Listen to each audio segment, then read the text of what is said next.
Let me see if I can get a good video here of the sound it makes when we try to start choke. And then level down, brake, it's in neutral.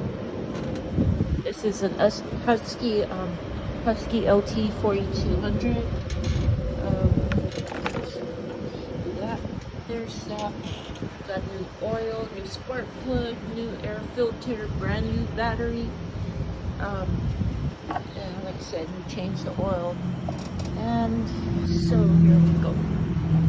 Try to see if I can get my phone down to start it.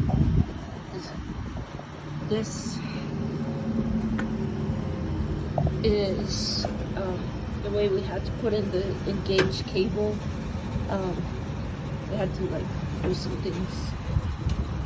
So here we go, engaged cable back. And y'all hear that noise? That's what it makes. Ready? It sounds like it's coming from here.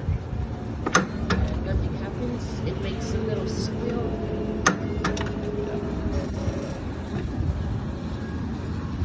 So if y'all can advise, appreciate it, because this is driving me nuts.